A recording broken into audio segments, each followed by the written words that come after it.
2024, we're in the book of Ezekiel. We're nearing the end of August here.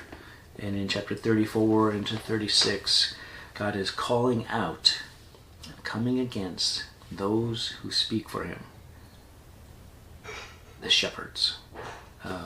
And God's leaders are often called that, so we got Joshua called that, and David, of course, being an actual shepherd. Jeremiah 17:16, we see Jeremiah is called a shepherd. And when we go into the New Testament, that's what Peter says in 1 Peter chapter 5, shepherd the flock among you as overseers. So there's a spiritual side of shepherding. It's not just sheep, right? The ultimate shepherd, of course, is Jesus, Psalm 23. He makes me lie down. And so the woe and the coming against is those who are focused on themselves and not the people, right? And that's why when you get into the New Testament and Jesus talking about Son of Man gave his life, the Good Shepherd gives his life for the sheep, and came not to be served but to serve. There's a servant aspect to shepherding and to watching over God's people. And so here in chapter 34, he walks through what they're not doing. And so one of the things they're supposed to be doing is teaching them and watching over them. And it says, the weak you have not strengthened. And what would that look like spiritually? Well, we're supposed to give the whole counsel of God, right? Is to teach God's word. And when we don't do that, there's a failure of epic proportions.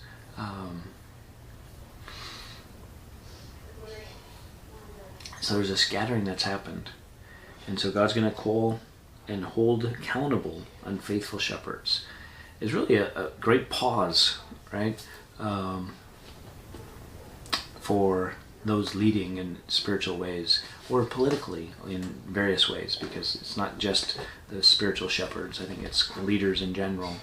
And the ultimate thing is God's going to fill the gaps, right? It's never an excuse for poor leading and poor or lack of teaching of God's word and lack of helping the flock, if you will.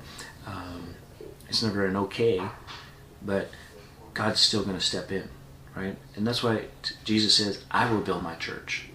It's not that he won't use people, but ultimately God's building his church. And so if the church hurts you, say, you don't run from and never go back. Maybe you find a new expression of that, a new body to be a part of, realizing that you might get hurt there as well. Why? Because there's imperfect people. But God will do what humans don't do perfectly. He will do it perfectly. And so that's the promise that God has for his people. And the good thing is God will be faithful. God will bring them to their land. God will restore them. God will, Psalm 23, right? You'll, in the presence of your enemies, be just okay. He's like, I'm going to take care of you. I'm going to bind up. I'm going to take together. And so, ultimately, Jesus is the Good Shepherd. Let's never forget that.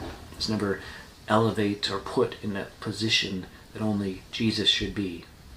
A pastor, a missionary, a leader of any sort, family member, right? Jesus is the Good Shepherd. And so his word for the flock is harsh for those who are unfaithful.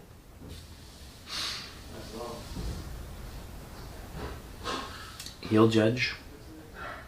And the call to us is to walk in his ways and to be faithful.